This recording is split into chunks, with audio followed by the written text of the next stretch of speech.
This is The Archive on Cinematic Sound Radio with your host, Jason Drury.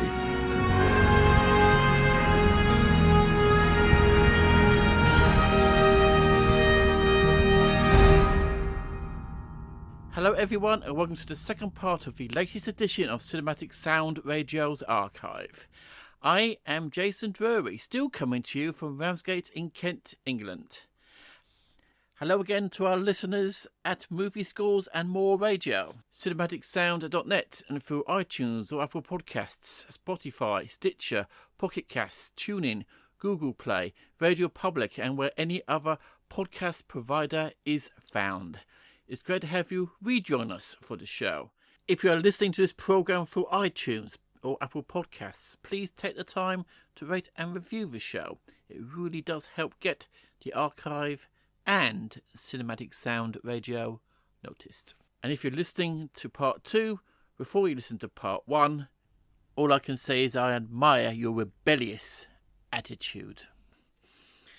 Now later in the show we have music from the 80s animation series Transformers with music by Johnny Douglas and Robert J. Ross, who sadly passed away in October this year. Music for one of the most unusual releases of 2018, The Lost Children of Planet X, a concept album which features music by Christopher Young. And we end this part of the show with the wonderfully rousing score to the 1995 Steven Spielberg produced animation Balto, with music composed by the late great James Horner. But we start part 2 with music from the recently released deluxe edition of the expanded score to the 1994 environmental action-adventure film On Deadly Ground, directed, co-produced and starring Steven Seagal. The film co-starred Michael Caine, Joan Chen, John C. McGinley and R. Lee Emery, and features in one of his early cinematic appearances, Billy Bob Thornton. On Deadly Ground is to date Steven Seagal's only directorial effort. Seagal plays Forrest Taft, an environmental agent who works for the Aegis Oil Company in Alaska. Aegis Oil's corrupt CEO Michael Jennings, played by Michael Caine, finds that Taft's best friend Hugh Palmer has a computer disk that contains information about defective equipment on Aegis-1, the company's main oil refinery.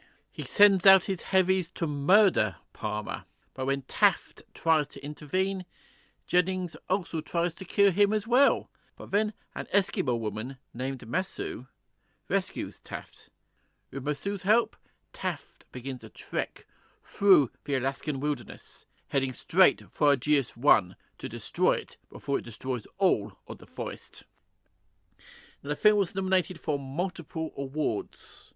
Multiple Razzie Awards, that is. 6 in total, of which Steven Seagal won for Worst Actor. It is Seagal's speech at the end of the film which gained the most criticism from the renowned film critic Walter Ebert, who called it absurd and shameless. And Variety film critic Leonard Clandy described the film as, quote, a vanity production parading as a social statement, unquote. Now, Basil Poledouris provided a typical powerful action score to the movie.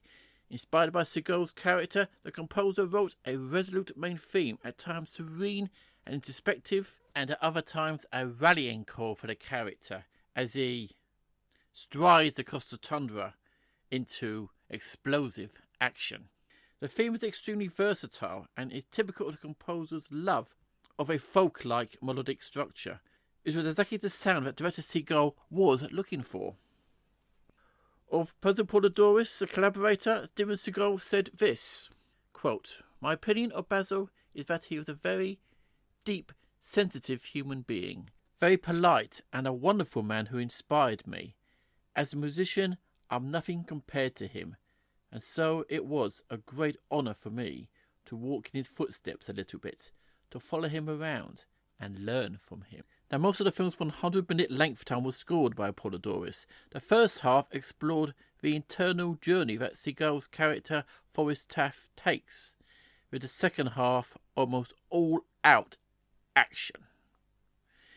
Now, Poledouris scored one more action-adventure film for Steven Seagal, Under Siege 2 Dark Territory in 1995, but then fell out of touch with the actor, of which Seagal now deeply regrets. So, to start off the second half of this edition of the Archive on Cinematic Sound Radio, here is music from the original motion picture score to the 1994 action-adventure film On Deadly Ground. Music composed and conducted by Basil Poledouris.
That was music from the original motion picture score to 1994's On Deadly Ground.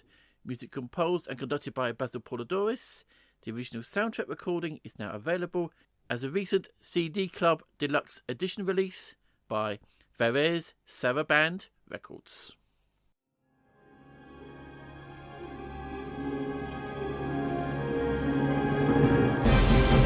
This is The Archive on Cinematic Sound Radio.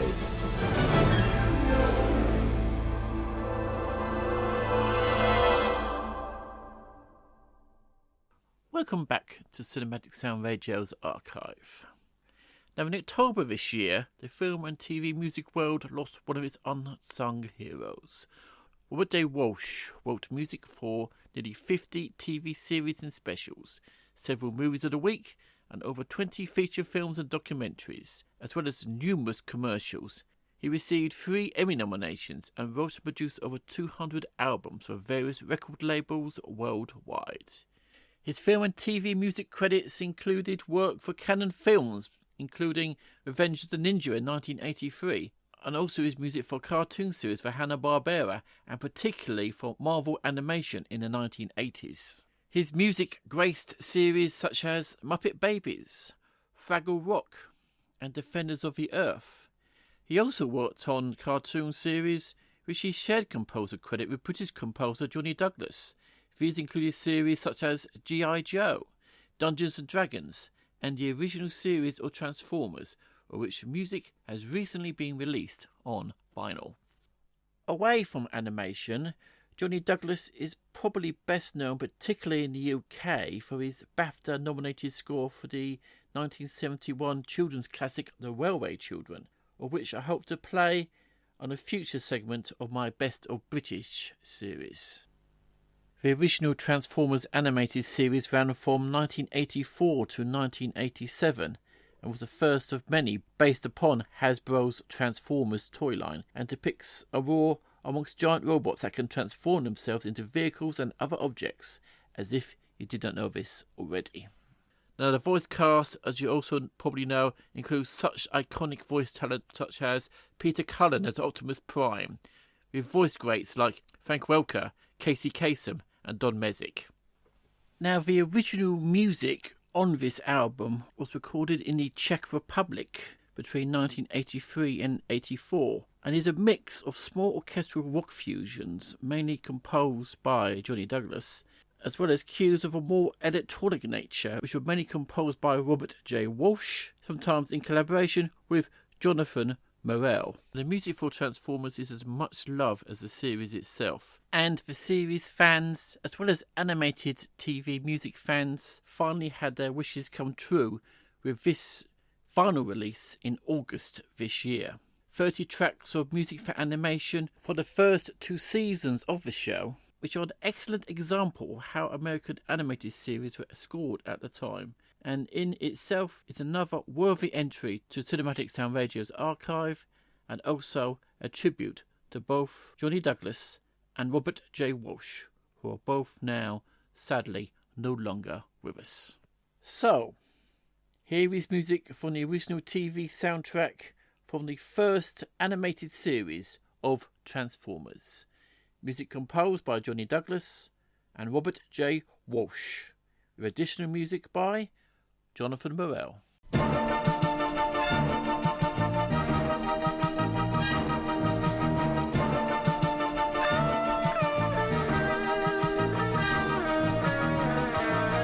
Transformers, more than meets the eye. Autobots wage their battle to destroy the evil forces of the Decepticons. The Transformers, Autobots in disguise. The Transformers, more than meets the eye. The Transformers.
That was music from the original TV soundtrack of the first animated series of Transformers. Music composed by Johnny Douglas and Robert J. Walsh, with additional music by Jonathan Morel. The original soundtrack recordings are on a vinyl release from Light in the Attic Records. Robert J. Walsh sadly died in October this year at the age of 70. He will be sadly missed in the film and TV music community. You're listening to The Archive on Cinematic Sound Radio with your host, Jason Drury.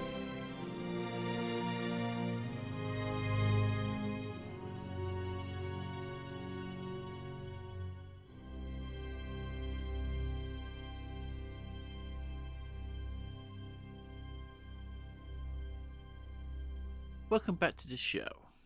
Now, as you know by now, the Archive on Cinematic Sound Radio features music from film and television. I keep telling you this only really to remind myself. As you probably gather, my memory does keep going sometimes. It's an age thing, you know. It happens to the best of us.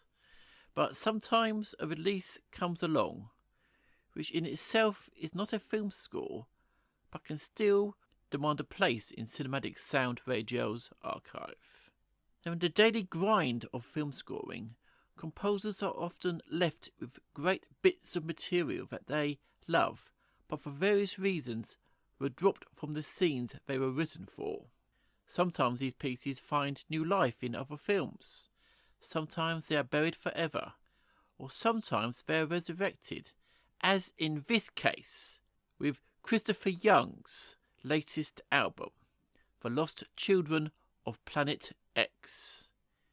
Young's reworkings of tracks which come from thematic demos for film scores dating back to 2004 have finally found themselves as part of this concept album.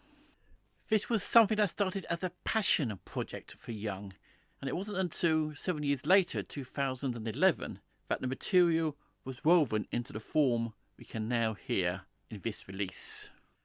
The inspiration for the music and dialogue, which was co-written by Young and Bob Badway, include titles such as In Hell, 'Twas Was I by Procol Harum, Frank Zappa's Lumpy Gravy, as well as the Beatles' 45ers. And from the world of classical music, the inspiration came from Luciano Berio, Bruno Madeira, and Carl Zeiss Stockhausen. Now, The Lost Children of Planet X is very much a spoken word drama filled with surrealism and dream logic. It is explained by co-writer Bob Badway as this, quote, "When you listen to the album, you'll get an overall picture of what's going on, but have trouble visualizing it because the details are screwy and everything seems to be in total contradiction." Unquote. The album is jam-packed with Easter eggs in terms of casting and the lines delivered. Christopher Young himself appears as the booming voice of King Everett, while also delivering a few odd quips here and there, including his personal favourite, "Help me God, please help me," which is a phrase I'm familiar with myself from working on these shows, I can tell you. As bonus material, 8 purely instrumental tracks entitled Chart 1 up to Chart 8 are included in the release, and it is from these 8 tracks comes the suite you are about to hear. The album, according to Christopher Young, is the first of what he is calling his X projects, and it has not been released since its completion in 2011 because Young wanted to complete another concept album to pair up with it. This album is yet to be finished, and Young could not wait any longer. The Lost Children of Planet X is a highly unusual album, one of the most unusual albums I've heard in a long time. But with the musical stamp of Christopher Young all over the narrative, it is well worth a listen, even if it may be just for the one time. So here is music from the concept album for Lost Children of Planet X, music composed by Christopher Young.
That was music from the concept album The Lost Children of Planet X.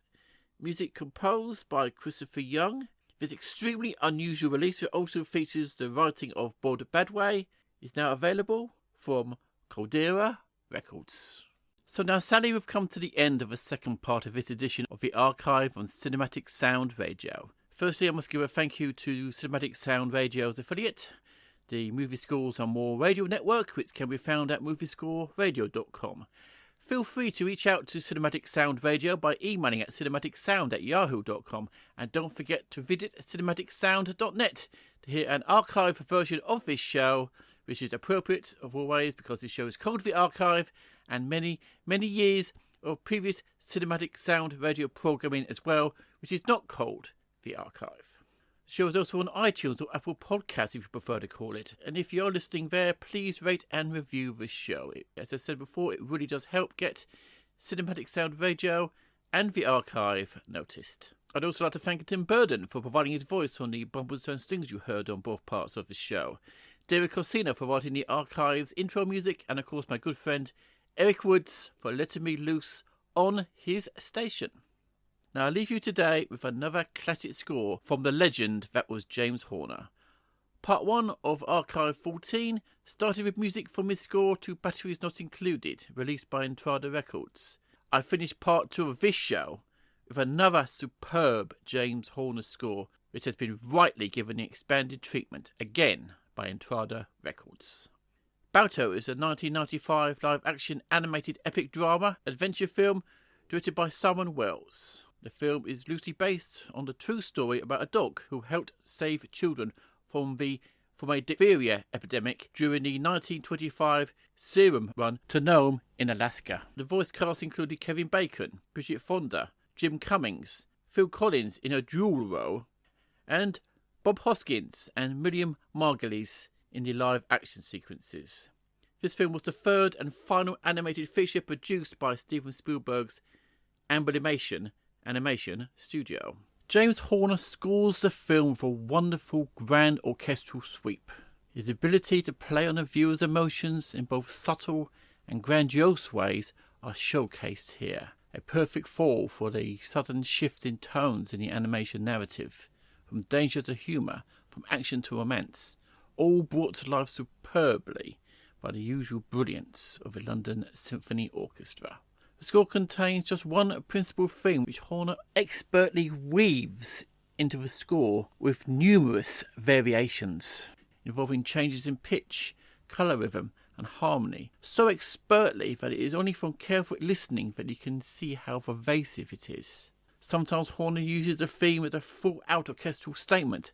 Sometimes it just uses a few notes for going in an entirely different direction. This theme is first heard in the strings of the film's main title and is finally rounded off in the film's final cue, both of which are in the suite you're about to hear.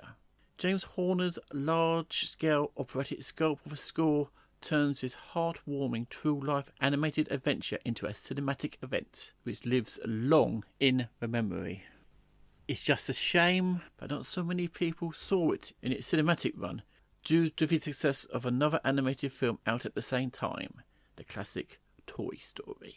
So to finish the second half of this edition of the Archive of Cinematic Sound Radio, here is music from the original motion picture score to the 1995 Steven Spielberg produced animation Balto. Music composed and conducted by James Horner and performed by the London Symphony Orchestra. The original soundtrack recording of his expanded release is available on Entrada Records. Thank you very much for listening. I do hope you enjoyed both parts of this edition of the show, and until the next time I dig up more items for the Cinematic Sound Radio Archive, from me, Jason Drury, is take care and happy listening.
Thank you for listening to Cinematic Sound Radio. If you have any questions, comments, or concerns, please email us at cinematicsound@yahoo.com. Don't forget to check us out at cinematicsound.net on the web, CinSound Radio on Twitter, and Cinematic Sound on Facebook. And if you listen to us on Apple Podcasts, please take a moment right now to rate and review the show. It really helps get the show noticed. And don't forget to tell all your friends about the program as well. We really appreciate the support. And please check out our affiliate at Movie Scores and More Radio at moviescoreradio.com.